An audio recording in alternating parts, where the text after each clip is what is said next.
하고 있는 명 있더라. 그리고 지나가면 보이거든. 네. TV 하고 있는 명 있던데. 아, 걔요. 아니, 누가 이건 좀 아니, 둘이서 그냥 좀 열심히 하겠지.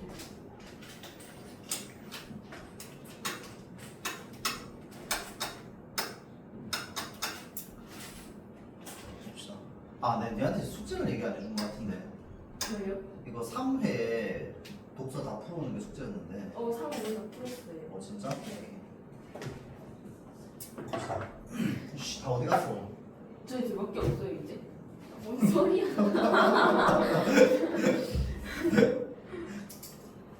다 어디 갔어? 안 온다 그래. 준이 안 온다 그랬어? 아프대요. 준이 아프다고? 네. 아휴, 보자. 자, 그래서 오늘 아마 지문 3개 할 것 같은데, 요거 볼 거고, 지난 시간에 아도르노 지문 2개 했어요. 근데 요게 진짜 선지 하나하나 분석 잘 해야 됩니다. 이게 특히나 5회에 있는 아도르노 지문이 고3 거기 때문에 되게 어려워요, 되게. 그래서 하나하나 선지 분석하면서 왜 답이고 왜 답이 아닌지를 좀 따지고 좀 봤으면 좋겠어요. 알겠죠? 그것뿐만 아니라 지문의 의미나 이런 것들도 좀 알아야 될 거야. 그렇죠? 자, 일단은 오늘은 7번부터 들어갈게요. 7번 지문. 자, 요거는 작년 고2 모의고사입니다. 작년 고2 모의고사. 그래서 별로 어렵지 않아요. 근데 작년 모의고사 치고 좀 어려워. 자, 봅시다. 전통적으로 철학자들은 인간이 대상에 대해 가지고 있는 생각과 느낌을 바탕으로 형성된 인식이 언어의 의미를 구성한다고 보았대요. 자, 이렇게 언어의 의미가 인간의 의식에 내재된 생각과 느낌에 기반한다고 보는 관점을 뭐라고 하느냐? 의미 내재주의라고 합니다. 내재라고 하는 게 뭐야? 그 속에 들어가 있다가 내재야. 맞죠? 그러니까 우리가 어떤 대상에 대해서 의미를 가지려면 이 의미가 바깥에 있을 수도 있고 안에 있을 수도 있는데 이 관점을 가지고 있는 사람은 의미가 그 안에 들어가 있다고 보는 게 의미 내재주의야. 맞죠? 자, 그래서 이 관점에 따르면 우리는 대상에 대해서 각자가 가지고 있는 인식의 일부를 언어의 의미로 제시합니다. 자, 예를 들어 우리는 레몬이라고 하는 대상에 대해서 노란색의 둥근 열매 또는 신맛이 나는 과일과 같이 설명을 하게 되는데 그것은 레몬이라는 단어가 지시하는 대상을 지시체에 대한 인식을 기술한 설명을 기술구라고 한답니다. 자, 여기까지 끊으면 그러니까 여기서부터 여기까지 각각 2개잖아. 그치? 얘네들을 뭐라고 한다고? 기술구라고 한다고. 레몬이라는 것에 대해서 기술한 거야. 기술한 구가 됩니다. 그러면 이 레몬이라고 하는 그 대상, 그러니까 레몬이라는 글자 말고 여기 있는 레몬 글자 말고 실제로 있는 레몬 동그란 거, 그 과일, 그 자체를 뭐라고 하는데? 지시체라고 하는 겁니다. 레몬이라는 글자가 아니야. 레몬이라는 단어가 지시하는 실제 레몬, 맞죠? 그것을 지시체라고 합니다. 그리고 그것에 대해서 설명이 필요해. 우리가 이 책상을 설명하려면 이제 한 몇 센치 정도 되고 몇 센치 정도 되는 네모나고 딱딱한 나무 밑에 까만색 다리를 가지고 있는 책상이라고 하면은 이것에 대한 기술구가 되는 거야. 이 사물 자체는 지시체가 되는 거겠지. 맞죠? 자, 그래서 의미 내재주의에 따르면 언어의 의미는 기술구에 의해 결정되고 의미를 안다는 것은 곧 기술구를 안다는 겁니다. 자, 그러니까 여기서 중요한 거, 내가 무언가의 의미를 알아. 의미를 안다는 건 또 다른 말로 뭐랑 똑같은 말이냐면 기술구를 아는 거랑 똑같다는 거야. 무슨 관점에 따르면? 의미 내재주의에 따르면. 이게 의미 내재주의의 세상을 받아들이는, 세상을 판단하는 방식이 되는 겁니다. 알겠죠? 자, 다음. 그러나 분석 철학자 포트넘은 기술구가 결정하는 의미가 객관적이지 않다고 비판하면서 의미는 우리를 둘러싼 객관적인 외부 세계에 의해서 결정된다는 관점에서 의미 외재주의를 주장하였대요. 포트넘. 지금 여러분들 아는지 모르겠지만 이번 학기에 포트넘 3번 봤습니다. 수능 특강에서 한 번, 그 다음에 중간고사 때 한 번, 이번에 또 봅니다. 그렇죠? 자, 이 사람은 객관적인 입장을 굉장히 중요하게 생각하는 사람이야. 자, 그래서 퍼트넘은 기술구가 결정하는 의미가 뭐가다? 객관적이지가 않은 거야. 봐봐, 신맛이 나는 과일이라며. 근데 레몬 먹고 신맛 안 느끼면 어떡할 거야?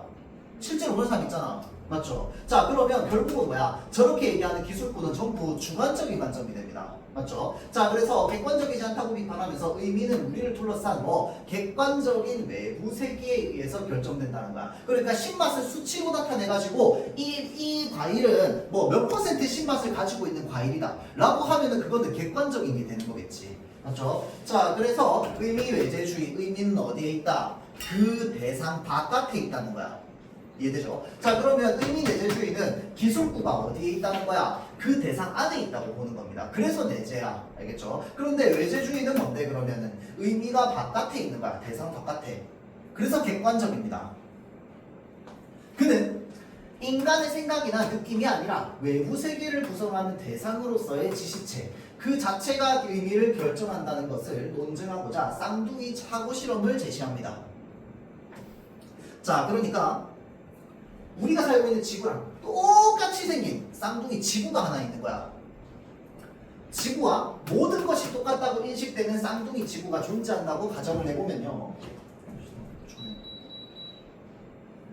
자, 화학이 고도로 발전하기 전에 두 지구에 모두 물이라고 부르는 무생무취의 액체가 있다고 칩시다. 만져봐, 맡아봐, 맛을 봐. 똑같아. 완전히 똑같아. 그런 액체가 있어. 사람들은 물을 마시고 수영이나 목욕 등 동일한 용도로 완전히 똑같이 사용해.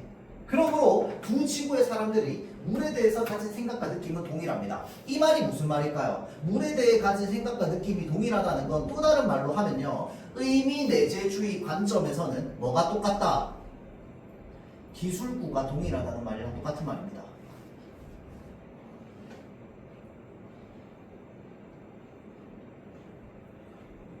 서로 다른 두 지구에서 이 물이라고 부르는 이 액체는 지금 기술구가 똑같습니다. 왜? 느낌도 똑같아, 뭐도 똑같아, 다 똑같으니까. 그런데 만약에 화학식이 H2O인 지구의 물과 달리 쌍둥이 지구에서 물이라고 불리는 대상은 화학식이 예를 들어서 XYZ야. 그런 물질로 밝혀졌다면 물에 대해서 사람들이 제시하는 기술구는 동일할 수 있어. 기술구는 동일할 수 있어. 맞죠? 그런데 실제로 그럼 얘네들이 똑같은 성분이야? 그건 아니잖아. 이거 이해돼? 자, 성분이 다르잖아요. 자, 그러면 두 지구의 물의 의미는 같지 않답니다. 어떤 관점에서 보면? 외재주의적 관점에서 보면.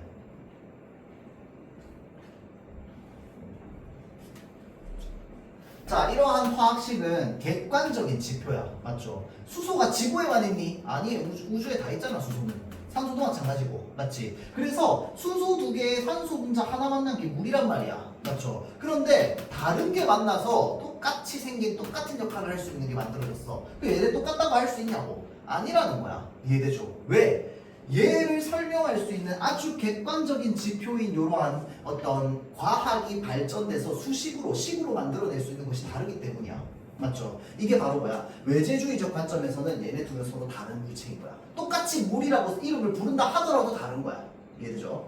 자, 퍼트넘은 사고 실험을 통해서 어떤 대상에 대한 사람들의 생각과 느낌이 동일해도 대상 자체가 다를 수 있음을 보여주면서 의미는 인간의 인식이 아닌 외부 세계를 구성하는 대상에 의해서 결정된다. 외부 세계를 구성하는 대상에 의해서 뭐가 결정된다? 의미가 결정된다는 겁니다. 그래서 그것을 우리는 의미 외재주의라고 합니다.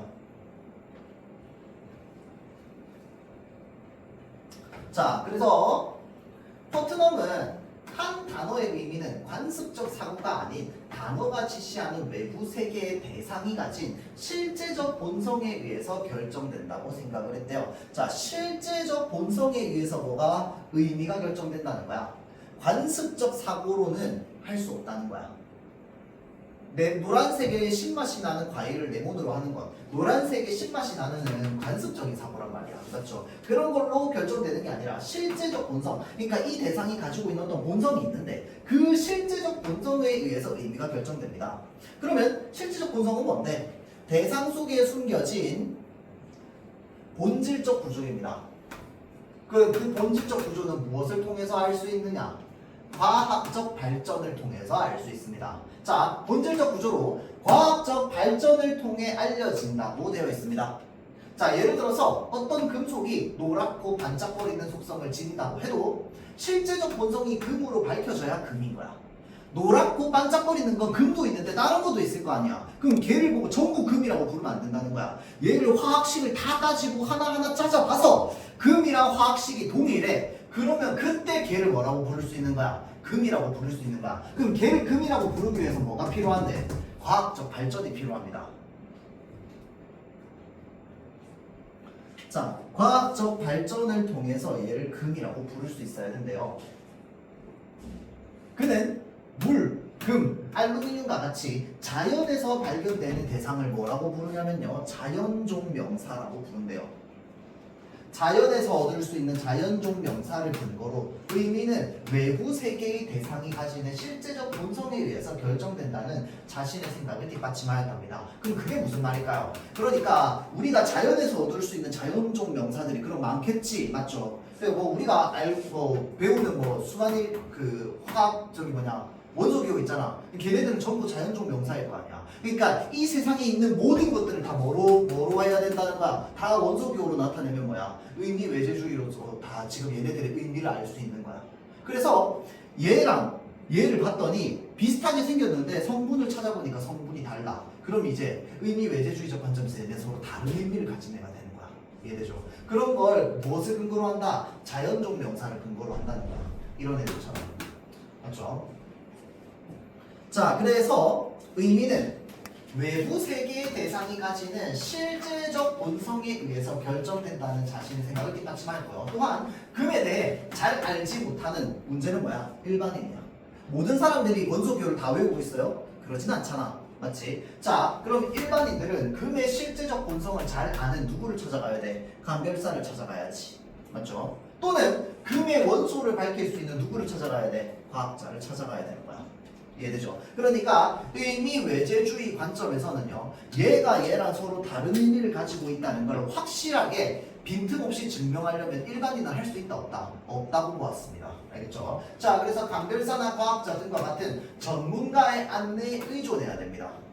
그래서 즉 금을 구별하는 일은 소수의 전문가들이 담당하고 일반인들은 전문가의 지식에 따라서 금이라고 하는 단어를 사용하게 되는 것입니다.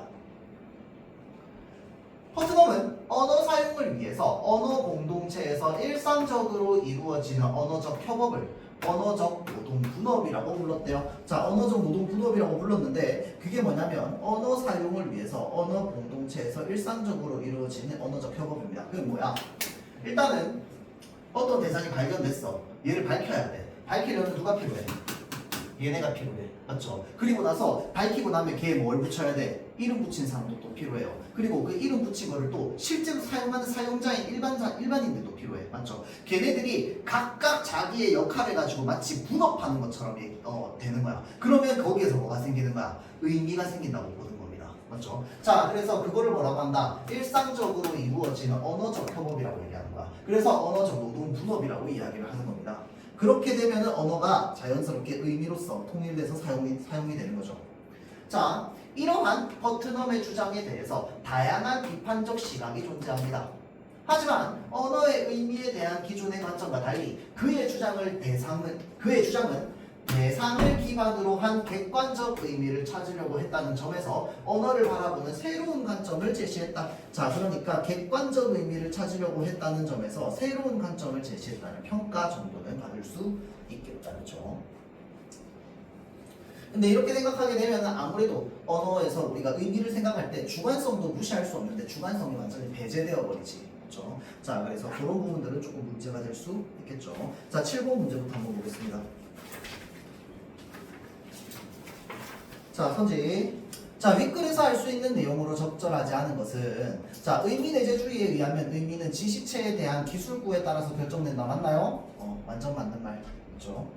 자, 다음 의미에 대한 전통적 관점에 의하면 자, 의미에 대한 전통적 관점은 따지고 보면 무슨 관점이야? 의미 내재주의 관점입니다. 맞죠? 자, 의하면 대상에 대한 인간의 인식이 의미를 구성한다? 이것도 당연히 맞는 말. 자, 여러분들 요거랑 요거 똑같은 말입니다. 맞죠? 사람들이 가지고 있는 기술구가 뭔데? 인간의 인식에 따라서 만들어진 의미지. 맞죠? 자, 그래서 기술구랑 얘는 똑같은 말. 자, 다음 3번. 의미 외재주의에 의하면 의미는 우리가 살고 있는 객관적인 외부 세계에 의해 결정된다? 완전 맞는 말이지. 맞죠? 자, 다음 의미 내재주의자와 퍼트넘 모두 얘는 의미 외재주의자다. 그렇죠? 내재주의자와 외재주의자 모두 개인이 부여한 의미의 주관성이 중요하다고 생각했다. 맞나요? 아니지. 왜? 이 사람 퍼트넘 주관성 배제해야 된다고 생각하는 사람입니다. 철저한 객관성을 중심으로 이제 사물의 의미를 이끌어내야 된다고 봤죠. 자, 그래서 지금 주관성이 틀린 단어가 되는 겁니다. 자, 퍼트넘은 제일 중요하게 생각한 건 객관성입니다. 객관성. 내재주의자는 별로 상관없어. 그래서 주관이 좀 더 뚜렷하게 드러나겠지. 그렇죠?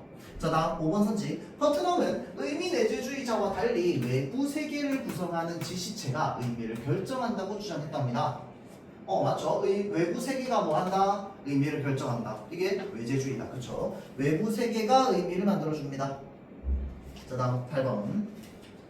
자, 윗글을 참고할 때 기억이 유로라고 되어 있는데 기억은 뭡니까? 두 지구의 물의 의미가 서로 다르답니다. 아까 쌍둥이 지구 실험에서 두 지구의 의미가 물의 의미가 다르다는 건 무슨 관점이라고 했어요? 의미 외재주의 관점입니다. 의미 내재주의 관점에서 두 지구의 물은 똑같습니다. 맞죠? 화학식이 달라도 사람들이 얘기하는 기술구가 다 똑같기 때문에. 그런데 의미 외재주의 같은 경우에는 실제로 화학식이 다르기 때문에 다른 성분으로 봐야 된단 말이야. 맞죠? 자, 그래서 기억의 이유로 가장 적절한 걸 찾으라고 하면 정답이 몇 번이 돼야 되겠어요? 정답은 2번이 됩니다. 볼게요. 자, 물에 대해 가진 인식이 같더라도까지. 그게 무슨 말인데? 기술구는 동일해. 자, 기술구 동일하다고 해서 의미 외재주의는 동일하다. 안 맞잖아. 맞지? 자, 그러니까 지구의 물은 서로 다른 지시체이기 때문이다 라고 되어 있는데, 자, 여기에서 의미를 결정짓는 건 지시체 그 자체라고 했습니다. 맞죠? 자, 그러니까 애초에 다른 지시체인 거야. 하나의 지시체는 뭔데? H2야. 하나의 지시체는 뭐였어? XYZ잖아. 서로 다르지. 서로 다른 두 대상이기 때문에 서로 달라서 같지 않다 라고 얘기하는 겁니다. 알겠죠? 기억의 문장이 두 지구의 물은 서로 같지 않다였으니까 이해되죠? 자, 그래서 나머지는 다 틀린 선지가 됩니다. 자, 그래서 3, 4, 5번만 좀 보면요, 두 지구의 사람들이 물에 대해 가진 생각과 느낌이 물의 의미를 결정하기 때문이다. 이거 무슨 관점이야? 의미 내재주의 관점입니다. 기억나요? 얘는 내재주의 관점이야. 그런데 여기 앞에 기억 밑줄 그어져 있는 부분 있죠? 기억 밑줄 그어져 있는 부분은 의미 외재주의에 대한 문장이었어요. 맞지? 그래서 3번은 적절하지 않습니다. 자, 다음 4번 선지 볼게요. 두 지구의 물이 다른 물질이더라도 기술구가 같으면 같은 물질이다? 아니지. 기술구가 같다고 생각해서 같은 물질이라고 생각하는 관점 무슨 관점이야? 내재주의 관점이죠. 자, 다음 5번 선지. 두 지구의 사람들이 가진 물에 대한 인식에 대한 차이가 있기 때문이다 라고 되어 있습니다. 자, 물에 대한 인식의 차이가 있기 때문이다? 아니죠. 물에 대한 인식의 차이가 생겨서 서로 다른 물체가 됐어. 그 무슨 관점인데? 똑같이 의미 내재주의 관점입니다. 맞죠? 물에 대한 인식의 차이가 생긴다는 거 다른 말로 하면 뭔데? 기술구의 차이가 생긴다. 기술구의 차이로 서로 다른 대상이라고 생각하는 건 내재주의 관점입니다.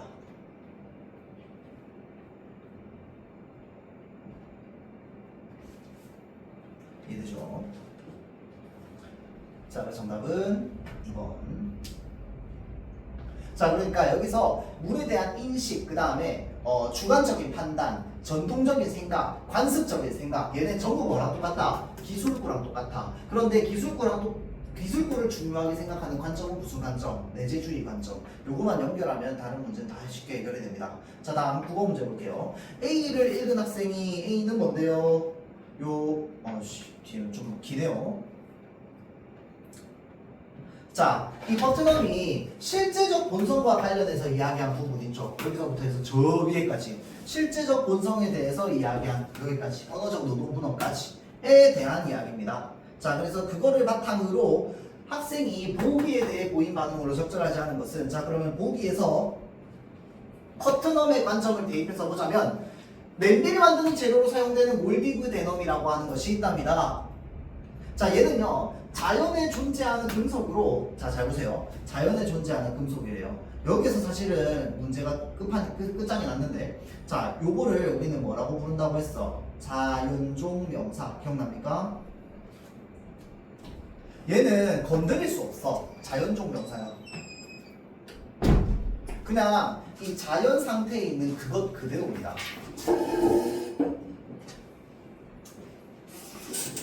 3회 17번입니다. 17번 맞아? 아니면 7번에 있는 지문. 3회 두 번째 질문.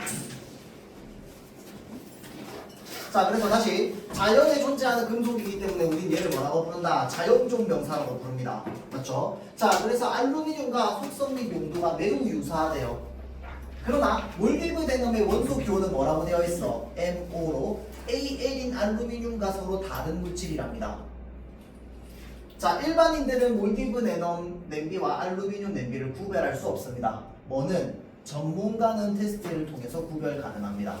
자, 여기까지 끊으면, 잘 보세요. 그러면 이 몰디브 데넘에 대한 기술구는 동일할까요? 다를까요? 몰디브 데넘에 대한 기술구는 동일할까요? 다를까요? 동일하겠지. 그러니까 사실 정확하게 말하면 거의 유사하겠지. 왜? 일반인들은 구별 안 된다고 했잖아. 맞죠? 기술구는 다릅니다. 기술구는 비슷합니다. 거의 똑같아요. 그런데 얘를 구별할 수 있어. 누구는? 전문가는 구별할 수 있어요. 그 전문가가 구별해서 원소 계열을 이렇게 적어놨어요. 그럼 얘네 둘은 의미 외재주의에 따르면은 같은 대상이야? 다른 대상이야?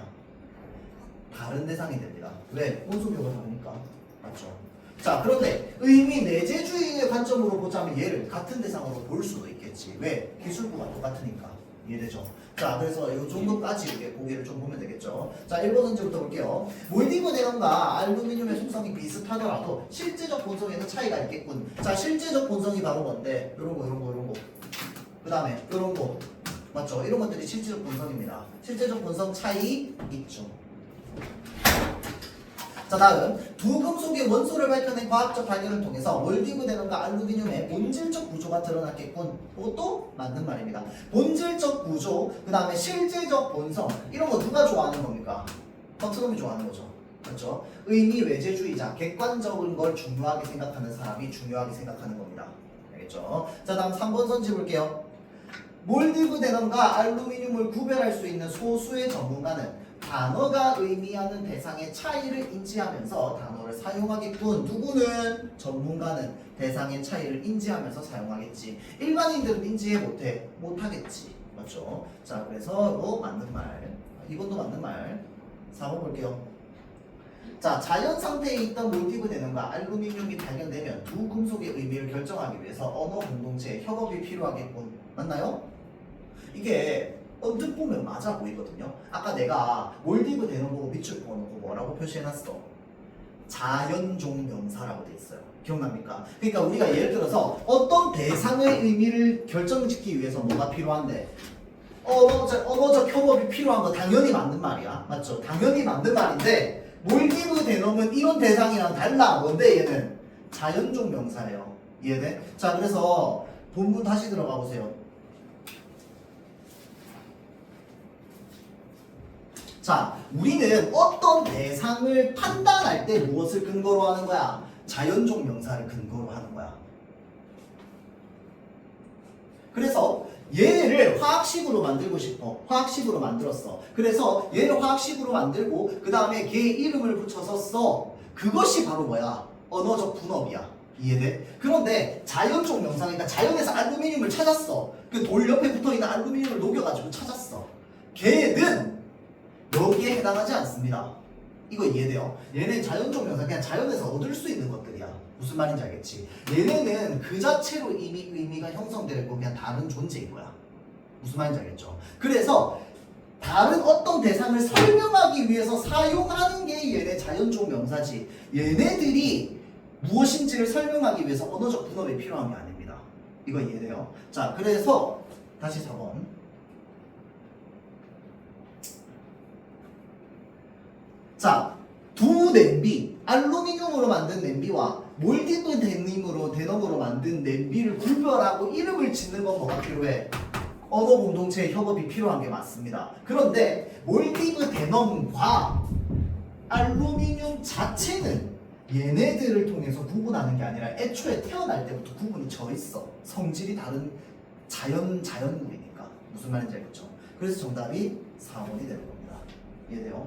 요거 한 번에 이해 좀 안 될 수도 있어요. 자, 잘 보세요. 전문가의 안내에 따라서라고 되어 있습니다. 자, 잘 보세요.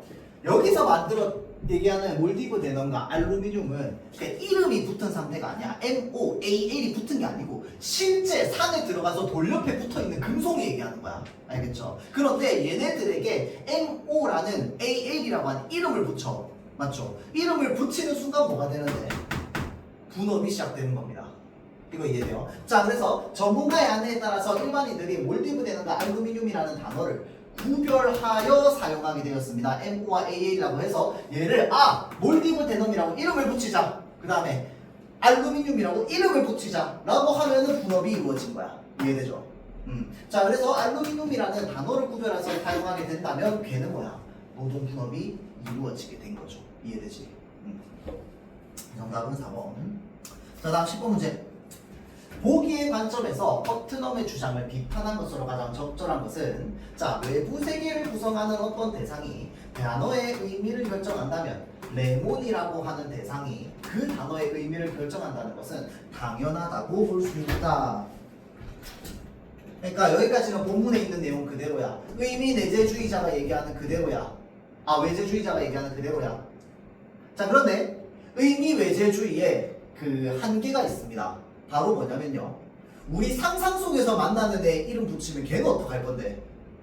맞지? 자, 그래서 도깨비와 같이 외부 세계에 존재하지 않아. 그런데 우리는 이름을 붙여서 얘기하고 있어. 걔는 어떻게 할 거야?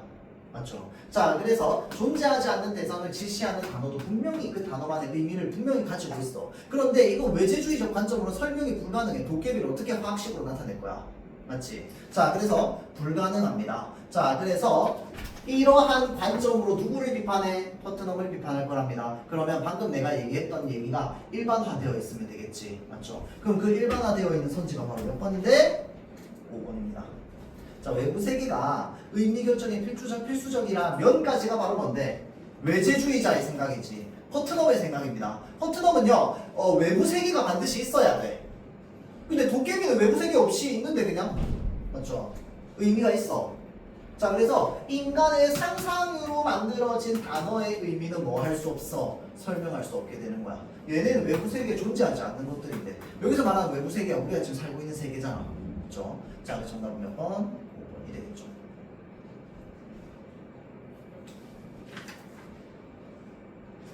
자, 그래서 요거 정리까지 같이 들어갑시다. 좀. 본문 정리를 빈칸에 7번 밑에 나오면 되겠네. 그만이. 그래서 숙제 써. 뭐라고? 이거 3회 다 풀어. 이게 지지난주에 내준 숙제인데 지지난주에 안 해와서 지난주에 또 해오라고 얘기를 했는데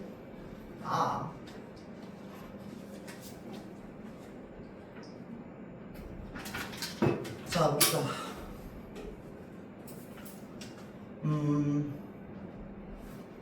오케이. 자, 의미 내재주의부터 정리 한번 해볼게요. 여기 이제 1분단의 내용입니다. 그렇죠? 자, 지시체가 있고요. 기술구가 있습니다. 지시체는 단어가 지시하는 대상.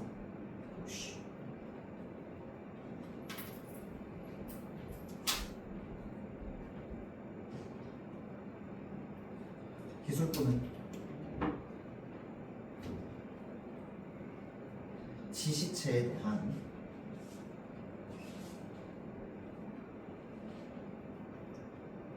인식을 설명하는 것입니다.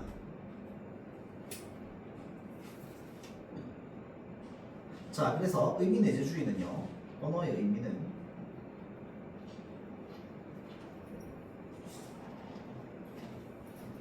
기술부에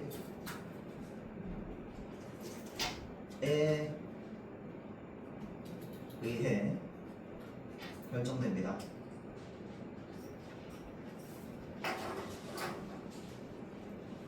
자, 그래서 의미를 안다는 또 다른 말로 기술부를 안다랑 똑같은 관점이 바로 뭐다? 의미 내재주의라는 겁니다. 자, 그러면 거기에서 우리 의미 외재주의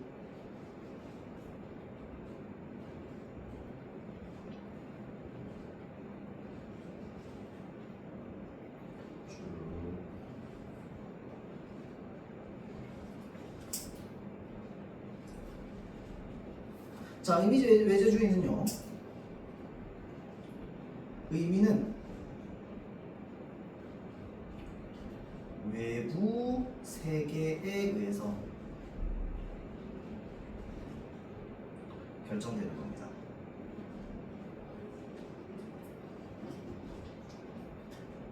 자, 그래서 생각이나 느낌이 들어가면 안 돼요.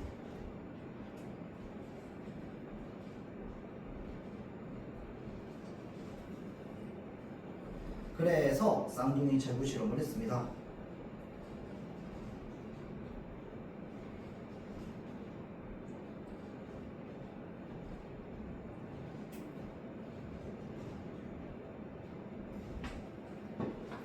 물이라고 불리는 동일한 성질을, 미안합니다, 동일한이라고 봅시다. 유사한 성질을 가지고 있는 두 가지가 있어요. 그래서 얘는 유사한 성질도 똑같고요. 그 다음에 용도도 유사합니다. 유사한 정도.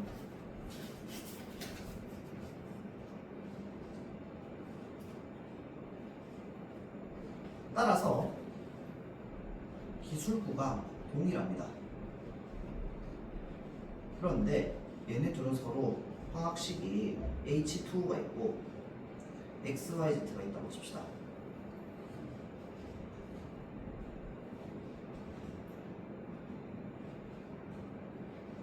외재주의 관점에서는요, 얘는 서로 의미가 같지 않다는 겁니다.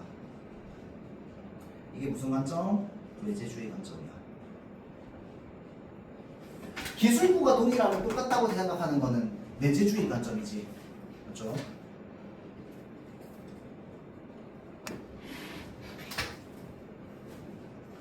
자, 그래서 옆에 추가적으로 정리하자면 허트넘은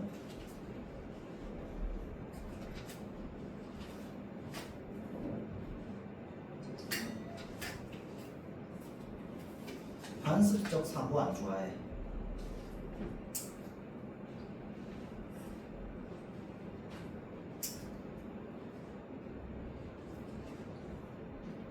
의미는 그것이 가지고 있는 실제적 본성에 의해서 결정이 됩니다.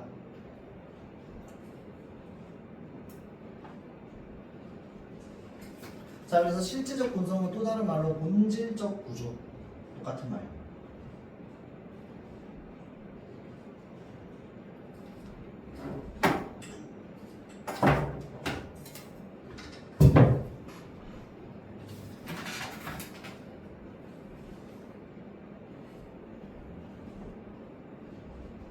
자, 그래서 금,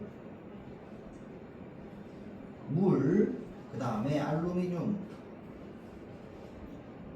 같은 애들을 우리는 자연종 명사라고 하는데, 자, 이 자연종 명사를 근거로 무엇을 했느냐?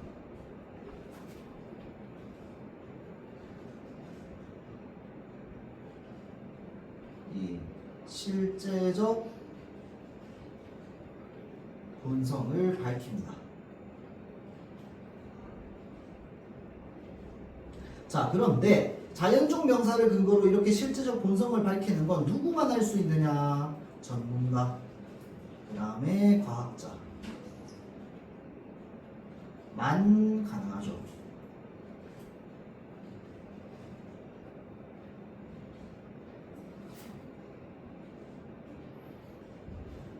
그래서 이렇게 밝히고 나면은 그 뒤에 일반인이 사용하게 됩니다. 그 의미를. 이 구조를 우리는 뭐라고 한다? 언어적 노동 분업이라고 하는 거죠.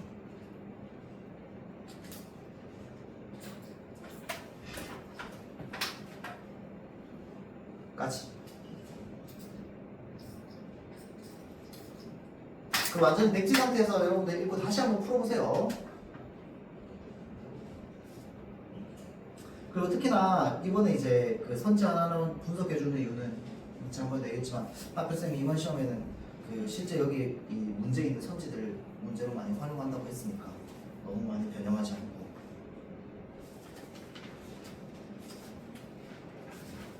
오케이, 다음 질문.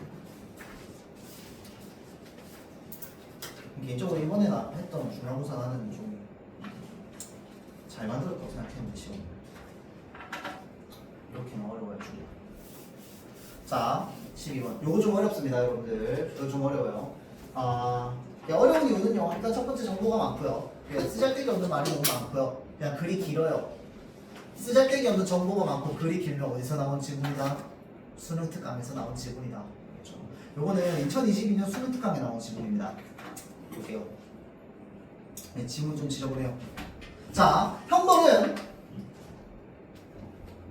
국가기관이 법률을 어긴 사람에게서 재화나 신체의 자유, 행복 추구의 자유 등을 박탈하거나 심지어 생명까지 빼앗는 것으로 규범 위반자가 행위자에게 고통을 주었듯이 그 위반자에게 고통을 주는 행위입니다. 자, 그러니까 여기까지 끊으면 형벌이라는 걸 여기서 뭐라고 정의내리고 있어? 누군가가 고통을 받았어. 그러면 누군가가 받았던 고통을 그 사람에게 똑같이 주기 위해서 벌을 주는 게 바로 형벌이라는 거야. 맞죠?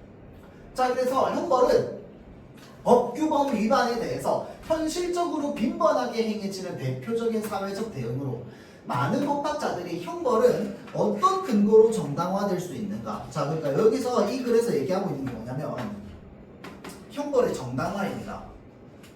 이게 꼭 잘못했으면 벌 받는 거 당연한 거 아니에요? 라고 생각하는데 우리가 그것보다 더 근원적으로 올라가 보면 뭐가 있냐면, 그러니까 벌을 주는 것 자체가 왜 정당한 데에 대해서 논리적으로 밝히는 우선적인 좀 그 작업이 먼저 필요해요. 그래서 이 글에서 나오는 건 뭐냐면 형벌을 주는 게 왜 정당한지에 대한 관점이 서로 달라. 그래서 서로 다른 관점에 대해서 나와 있습니다. 알겠죠? 형벌을 주지 말자 이게 아니고. 알겠지? 자, 볼게요. 형벌에 대한 정당화 이론 중 응보주의 형벌이 있습니다. 응보 어디서 들어봤어? 인과응보. 맞지? 그 인과응보라고 하는 게 뭐야? 너 잘못했어. 그러면 응당한 대가를 치러야지. 그게 응보주의죠. 맞죠? 자, 그러니까 너는 그냥 상대방이 뭐가 어떻게 됐건 뭘 했건 상관없이 너 잘못했어. 응당한 대가를 치러야 돼. 그게 바로 뭐야? 응보주의 형벌입니다. 형벌론이야. 알겠죠? 자, 그래서 행위자가 과거에 어떤 상태에서 그릇된 행위를 했다는 바로 그 자체가 그에게 형벌을 가하는 것이 정당화가 됩니다. 그러니까 잘못을 했어. 무조건 벌받아. 이거야. 맞죠? 자, 이는 행위자의 행위가 그 행위자로 하여금 행위의 정도에 알맞은 형벌을 받게 만들기 때문이라고 여기는 것으로 응보주의 형벌론에서는 이를 행위자의 행위가 형벌의 응분을 갖는다고 표현합니다. 이게 무슨 말일까요? 행위자의 행위가 형벌의 응분을 갖는데요. 그게 무슨 말이야? 여기서 말하는 행위자는 어떤 행위자를 말해요? 범법자를 말하겠지. 범법 행위자입니다. 맞죠? 자, 이 범법 행위자가 어떤 범법 행위를 했어. 형벌을 받아야 돼. 응당한 만큼의 분을 갖는다라고 생각을 하는 거야. 너 이번에 3년형 받았어. 그러면 뭐야? 3년형만큼의 잘못을 했기 때문에 응당한 만큼의 벌을 받는다는 거야. 알겠죠? 잘못한 만큼 정해놓은 잘못한 벌을 받아야 돼. 그거는 그냥 그 자체로 정당한 거야 라고 보는 게 응보주의 형벌론입니다. 자, 그래서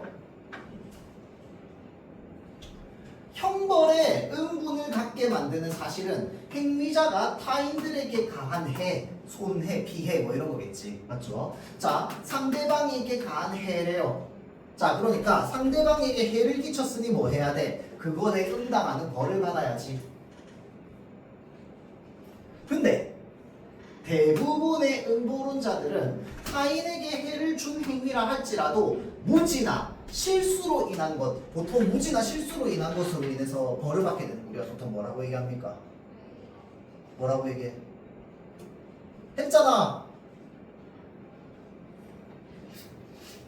일부러 하는 걸 뭐라고 하는데?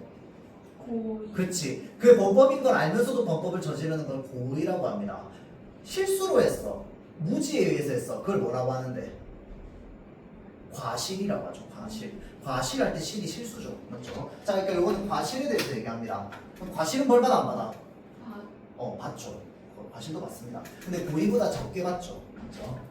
자, 타인에게 해를 준 행위라도 무지나 실수로 인한 것, 위급한 상태에서 자기나 타인을 보호하기 위해서 어쩔 수 없이 행한 것들은 형벌의 응분을 갖게 할 수 없다고 여깁니다. 똑같은 잘못에 해당하는 응당한 만큼의 분을 갖게 되지 않는다고 생각하는 거죠. 그래서 자기를 보호하기 위해서 했거나 무지나 실수에 의해서 했다면 어떻게 되는 거야? 감형되는 거잖아. 맞지? 또는 완전히 봐줄 수도 있고, 그거 사안이 너무 미약하면. 그렇죠? 이들은 이 형벌의 응분을 근거 짓는 사실을 행위자의 뭐로 보는 거야? 도덕적 악함으로 보는 거야. 진짜 악하게 일부러 했을 때 그때는 진짜 3년형 받아야 돼. 근데 그게 아니야. 그러면 좀 깎아줘. 이거죠. 그거는 뭐 때문이냐면 이 응보주의자들은 전부 뭘 가지고 있냐면 그 사람이 도덕적으로 악한 마음을 가지고 악한 행위를 했느냐 안 했느냐를 중요하게 생각하는 겁니다. 그래야지 그에 응당한 벌을 내리지. 그렇죠? 자, 그래서 도덕적 악함을 보기 때문입니다. 우리는 흔히 어떤 행위자가 악한 마음을 지니고 도덕적으로 그릇된 행위를 저질렀을 때 그에게 그 행위에 대한 책임이 있다고 말합니다. 너 악한 마음을 가지고 악하게 행동했지. 뭐 져야 돼? 책임져야 돼. 이런 점으로 본다면 결론 땡땡땡 결론 책임이 형벌의 응분을 근거 짓는 것이라고 볼 수 있습니다. 자, 요 관점은 무슨 관점? 응보주의 관점. 응보주의 형벌론. 자, 그러니까 응보주의는 사실은 뭘 중요하게 생각하는 거냐면 응보를 중요하게 생각하는 거야. 응당한 분, 그러니까 응분을 받아야 돼. 응분을 받아야 되는데 문제는 뭐냐면 고의로 안 했어. 그럼 깎아준다는 건 무슨 말이야? 고의일 때 중요하게 생각하는 거 아니야? 그럼 그걸 뭐라고 얘기하는 거야 지금? 도덕적 악함으로 생각하는 거야. 그래서 도덕적으로 악하게 네가 고의적으로 행동했어. 그럼 너한테 책임이 있어. 그러니까 너는 그에 응당하는 벌을 받아야 돼. 결론 응보주의 형벌론은 뭘 중요하게 생각한다? 책임을 중요하게 생각한다. 알겠죠? 자, 다음 이렇게 책임이 형벌의 응분을 근거 짓는 것이라면 응분을 근거 짓는 책임에 따라서 행위자를 처벌하는 것은 당연히 정당화됩니다. 그치? 책임에 따라서 벌을 내려. 당연히 정당화되겠지. 그러니까 지금 우리 이거 뭐 얘기하고 있어? 응보주의 형벌론자들이 왜 형벌이 정당한지에 대해서 논리 따져가고 있는 겁니다. 그러니까 응보주의 입장에서는 이렇게 책임을 중요하게 생각하다 보니까 책임을 지지 않은 사람에 대해서 또는 자신이 한 행동에 대해서 책임을 지게 하기 위해서 처벌하는 것이기 때문에 그것은 당연하다는 거야. 정당하다는 거야. 그래서 전통적 응보론자는 책임에 따른 처벌을 정당화하기 위해서 시정적 정의를 내세웁니다. 그리고 자, 그러니까 전통적 응보론자들은 뭘 중요하게 생각해? 시정적 정의를 중요하게 생각합니다. 시정이 무슨 말이야? 혹시 들어본 적 없습니까? 그 외에 무슨 뭐 여러분들 회사 다닐 일이 없으니까 뭐 이렇게 회사 생활이나 회사 얘기가 나오는 뭐 드라마라든지 영화라든지 아니면 짤이라든지 막 위에서 뭐라 하면은 예 시정하겠습니다 라고 하잖아. 시정이 뭔데? 시는 옳을 시자입니다. 알겠죠? 자, 정은 바를 적자잖아. 옳게 바로잡다 이 말입니다. 알겠죠? 옳게 바로잡다. 자, 그러니까 전통적 응보론자들은 책임에 따른 처벌을 정당화하기 위해서 옳게 바로 잡는 정의를 내세우는 거야. 잘못을 했으니. 그렇죠? 시정적 정의는 기존의 어떤 정의로운 상태가 깨졌을 때 이를 회복시키는 것을 정의라고 보는 것입니다. 자, 볼게요. 정의로운 상태야, 여러분들. 정의로운 상태는 정의야? 다릅니다. 정의로운 상태랑 정의는 달라요.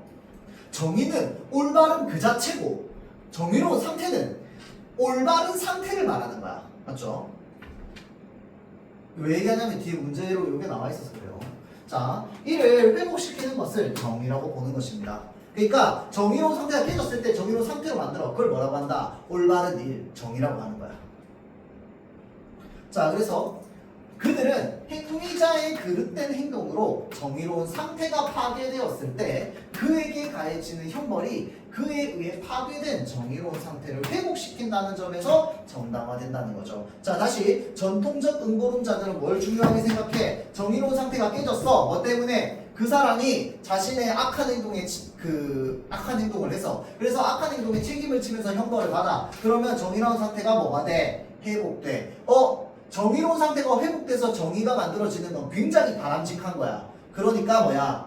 우리는 정의로운 상태를 회복시키는 형벌을 정당화할 거야. 이해되죠? 사실 따지고 보면 형벌은 여러분들 폭력입니다. 폭력. 맞지? 누군가를 수감하는 거, 가두는 거, 그 다음에 뭐 때리는 거. 예전에 뭐 지금은 없지만 태형 뭐 이런 거 있잖아. 그치? 이런 것들 다 때리는, 다 폭력이야. 사실 형벌은. 그래서 뭐가 필요한 거야? 이런 철학적 관점에서는 형벌을 어떻게 정당화시킬 것인가가 필요한 거야. 그러니까 법을 어긴 사람 당연히 폭력을 저질렀겠지. 뭐 언어적 폭력이든 물리적 폭력이든 정신적 폭력이든. 그런데 그럼 그 사람이 저질렀다고 해서 사법기관이 얘한테 폭력을 저지르는 걸 어떻게 정당화할 거야? 정의를 회복시킨다라는 관점에서 정당화할 거라는 거야. 알겠죠? 전통적 음보론자들은. 자, 전통적 음보론자라 평가받는 플라톤에 따르면 범죄를 저지르기 전 행위자는 인격적으로 보았을 때 균형과 안정을 이룬 상태입니다. 그러니까 정의로운 상태야. 법을 어기기 전이니까. 맞죠? 법을 어기기 전에는 균형과 안정을 이루고 있는 정의로운 상태야. 그런데 범죄를 저지름으로써 죄에 의해서 이러한 정의로운 상태가 파괴된다는 것입니다. 그래서 행위자에 대한 처벌은 이 죄를 해소함으로써, 자, 잘 보세요. 행위자에 대한 처벌은 이 죄를 해소함.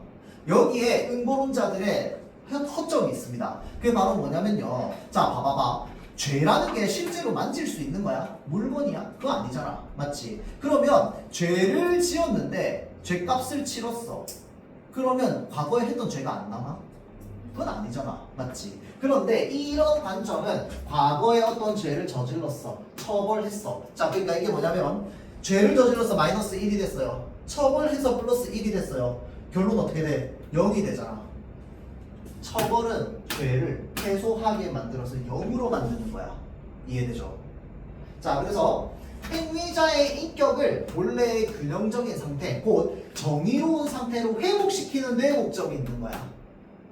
하지만 이러한 플라톤의 입장은 죄를, 자, 잘 보세요. 형이상학적인 실체. 죄는 실체가 있는 게 아니거든. 그런데 형이상학이라고 하는 게 무슨 말이야? 형이상. 형은 형태죠. 이상은 뭐야? 그 너머입니다. 자, 그래서 형태를 넘어선, 그럼 형태 있어 없어? 없어. 그러니까 형이상학적, 여기 뭐라고 돼 있어? 실체. 형태도 없는 실체로 바라보고 있다는 거야. 이해돼요? 마이너스 1처럼 형태도 없는 실체인 거야. 죄값을 치러 플러스 1이라고 칩시다. 0으로 만들어. 과거에 죄가 없어지나? 아니잖아. 근데 응고주의 관점에서는 그러니까 0으로 만드는, 없는 거랑 똑같은 상태로 만드는 게 응고주의 관점인 거야. 자, 그래서 죄를 형이상학적 실체로 간주할 뿐만 아니라 행위자가 형벌을 통해 받는 고통이 이 실체로서의 죄를 없앨 수 있다. 자, 그러니까 이 고통이 여기서 플러스 1이라고 친다면 실체로서의 죄는 여기서 마이너스 1이겠지. 두 개 합했더니 뭘로 만들어? 0으로 없앨 수 있다는 형이상학적 가정을 하고 있기 때문입니다. 알겠죠? 자, 그래서 뭐 하기 어렵다? 공감하기 어렵다. 자, 그래서 이게 이제, 자, 잘 보세요. 여기까지가 바로 뭐냐면 요거 형이상학적 실체 얘기 나오는 부분 있죠. 얘가 뭐냐면 전통적인 응고주의입니다, 여러분들.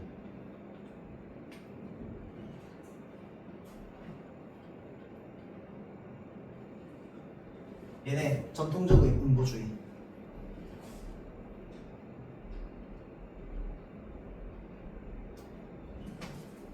다시 시정적 정의에 입각한 응보주의자들은 현대에도 있대요.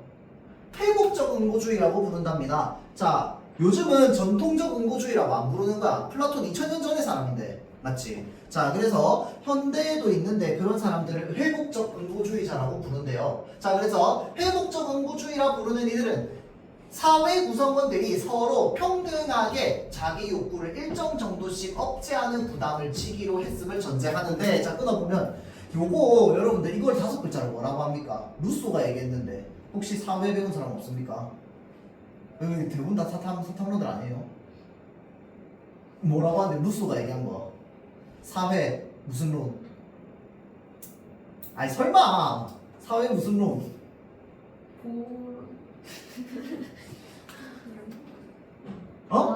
사회 계약론 기억나요? 사회 계약론 사실 중학생 때 처음 배웠는데 사회 계약론이라고 하는 게 뭐냐면요. 자, 구조로 따지면 뭐냐면 여러분들은 국가에 의해서 자유를 침해당하나요? 침해 안 당하나요? 아니에요. 우리는 국가에 의해서 침해를 당하면서 살고 있습니다. 왜? 나도 지금 방금 침해를 당했거든. 왜냐면 내가 숙제를 2주 전에 내줬는데 자꾸 숙제를 안 해온단 말이야. 내가 한테 지원 받고 싶어. 저만은 돼, 안 돼? 안 돼. 나 지금 국가에 의해서 침해당했어요. 내 자유를. 맞지? 내 자유를 침해당했는데 나는 내 자유를 마음대로 실행하면 돼, 안 돼? 안 되거든. 왜? 내가 내 자유를 다 실행하는 순간 누구에게 폭력이 그러니까 누구에게 침해가 생기는데 타인에게 침해가 생겨요. 맞지? 그러니까 우리는 서로 안전하고 평등하게 살아가기 위해서 뭐 하냐면 우리 모두가 내가 가지고 있는 자유의 일부를 똑 떼가지고 계약을 맺는 겁니다. 우리 사회와. 나 이거는 좀 포기할게. 내가 지금 욱했지만 나 참을 수 있는 이제 내가 실행하고 싶은 이 욕구를 지금 사회에게 헌납한 거야. 맞죠? 그래서 나는 실행하지 못합니다. 맞지? 자, 그래서 우리는 모두 자신의 욕구를 일정 정도씩 억제하는 부담을 모두가 동등하게 가지면서 서로 뭐 하는데 평등하게 살아가는 거야. 그게 사회계약론이죠. 맞죠? 자, 그래서 어디 가냐? 억제하는 부담을 지기로 했음을 전제하는데, 자, 위반자는 이런 부담을 감수하기를 뭐 하는 사람이야? 거부하는 사람이야. 내가 콩 때렸어. 그럼 뭐야? 난 그 부담을 거부하는 사람이 되는 거야. 그러니까 못하는 거야. 맞죠? 자, 그래서 그런 부담을 감수하기를 거부하는 사람입니다. 따라서 형벌은 이 위반자에게 부담을 가해줘야 되는 거야. 다 똑같이 부담 지기로 약속해놓고 지만 부담 안 진 거야. 맞죠? 지 하고 싶은 대로 한 거야. 그러니까 뭐 해야 돼? 가서 지가 하고 싶은 거 한 만큼 벌 받아야지. 맞죠? 그걸 뭐라고 한다고? 회복적 응보주의라고 한다고. 이해되죠? 자, 그래서 형벌은 이 위반자에게 부담을 가함으로써 그에 의해 초래된 부담의 잘못을 분배를 다시 옳은 상태로 되돌린다. 바로 뭔데? 시정. 맞죠? 시정적 상태로 되돌린다는 점에서 정당화된다고 보는 겁니다. 그러냐? 자, 그래서 이들은 전통적 응보론자와 달리 형이상학적 가정에 의존해서 시정적 정의를 해명하지는 않았습니다. 요게 좀 애매하죠. 자, 그러니까 전통적인 사람들은 뭐라고 생각했냐면 죄 마이너스 1, 형벌 플러스 1 결국 뭐야? 빵으로 만든다. 맞죠? 자, 그런데 여기에 있는 사람들은 그건 아니야. 대신에 시정적 정의를 해명하지는 않았지만 시정적 정의 실현, 시정적 정의는 뭔데? 우리가 다 똑같이 우리가 가지고 있는 권리를 일부 똑 떼서 사회에 헌납했는데 지는 사회에 헌납하지 않고 지 하고 싶은 대로 하는 거야. 그래서 범죄를 저질러. 그래서 다시 옳게 만들어. 시정적 정의 실현을 이제 위반자 개인의 상태에 국한시켜서 바라보고 있다는 문제점이 있대요. 그러다 보니 타인의 범죄로 인해 부당한 고통을 받는 누구를 고려하지 않게 되는 거야. 피해자를 고려하지 않게 되지. 응보주의는 기본적으로 피해자를 고려하지 못합니다. 맞죠? 왜? 죄를 지은 사람에게만 집중하고 있기 때문이야. 자, 그래서 전통적 응보주의자들은 이제 죄에 따른 그 응당한 응분을 받음으로써 죄를 회복시킨다. 그 다음에 요 회복적 응보주의 같은 경우에는 우리가 생각하는 올바름이라고 하는 게 있어. 그 올바름이라고 하는 게 서로 부담을 지고 있는 건데 위반자는 그 부담을 어겨서 자기 마음대로 위반을 한 것이기 때문에 그것을 옳게 만든다. 어떻게 옳게 만들어? 다 같이 줘야 되는 부담을 지 혼자 안 줬으니까 그 부담만큼 뭐 하는 거야? 덜 주는 거. 지정적 정의. 맞죠? 자, 그래서 여기까지가 가 지문. 다음 나 지문입니다. 형벌에 대한 정당화 이론은 크게 과거 지향적 입장과 미래 지향적 입장으로 나뉜대요. 자, 다시 과거 지향적 입장과 미래 지향적 입장으로 나뉜답니다. 자, 과거 지향적 입장은 형벌의 정당성 근거를 이전에 행해진 위반 행위에서 주로 찾으며 그것이 가져올 결과는 부수적으로만 고려하거나 전혀 고려하지 않는데요. 자, 그러니까 과거 지향적 입장은요, 형벌의 정당성을 근거로 해서요, 이전에 행해진 위반 행위에서만 주로 찾습니다. 그것이 가져올 결과는 부수적으로만 고려하거나 전혀 고려하지 않아요. 자, 끊고. 자, 과거 지향적, 이거 사실 나중에 뒷내용까지 읽어봐야 되지만 과거 지향적 입장이 바로 어떤 입장이다? 응보주의적 관점입니다. 그러니까 과거에 이 사람이 어떤 행위를 했는지 그 행위에 대한 응분을 주는 거야. 그 이후에 피해자가 받을 고통이나 이런 것들을 상대적으로 덜 생각하는 거지. 그렇죠? 반면 미래지향적 입장은 형벌의 정당한 근거를 그것이 가져올 어디에서 찾는다? 미래 결과에서 찾습니다. 이러한 형벌론을 대표하는 것이 바로 뭐다? 공리주의 형벌론입니다. 자, 그럼 이번에는 공리주의 형벌론, 그러니까 미래주의적 관점에 대한 형벌론이 나오겠죠. 자, 인간은 행복과 같은 목적을 추구하는데 이러한 인간의 목적이 되는 것을 궁극적 가치라고 할 수 있대요. 여러분들 그 공리주의의 가장 그 기본이 되는 슬로건 뭡니까? 최대 다수의 최대 행복이죠. 맞죠? 행복과 같은 목적을 추구합니다. 맞죠? 자, 이러한 인간의 목적이 되는 것을 궁극적 가치라고 하는데 그 목적을 실현하기 위해서 필요한 방법을 뭐라고 하느냐? 수단적 가치라고 합니다. 행복은 목적과 같은 가치예요. 그 목적 실현을 위해서 필요한 방법을 수단적 가치라고 합니다. 공리주의에 따르면 다른 요소들이 같다면 개인적으로나 사회적으로 인간의 목적이 되는 궁극적 가치들의 총량을 크게 하는 것이 바람직하죠. 최대 행복을 만들어야 되니까. 맞죠? 자, 궁극적 가치의 총량을 크게 하는 것이 바람직합니다. 도덕적으로 정당화될 수 있죠. 그렇게 되면. 왜? 최대 행복을 만들기 위해서 이렇게 했어. 다 정당화야. 이해되죠? 자, 따라서 공리주의 형벌론에서는 공리의 원칙에 의거해서 형벌도 전체 가치 총량을 크게 할 때 도덕적 정당성을 가지게 되겠지. 이해되죠? 당연한 이야기.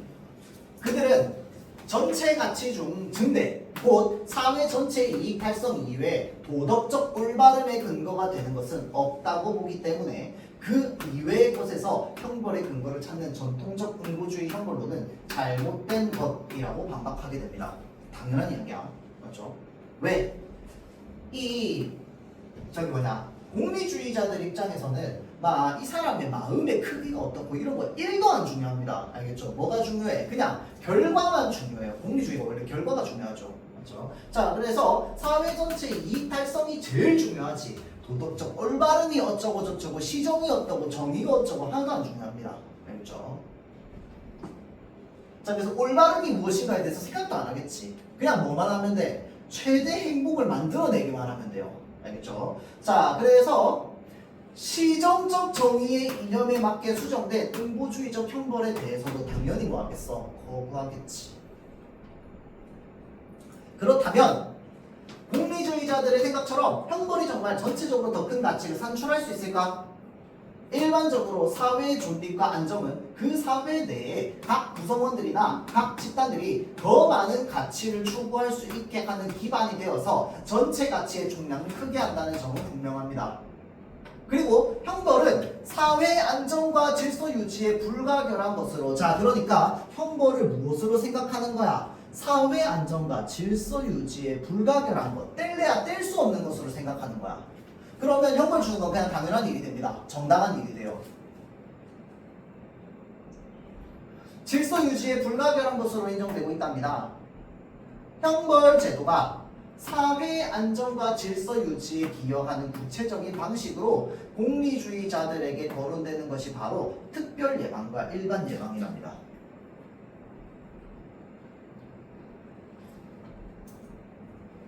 자, 특별 예방은요, 범죄자의 자유를 박탈하는 형벌입니다.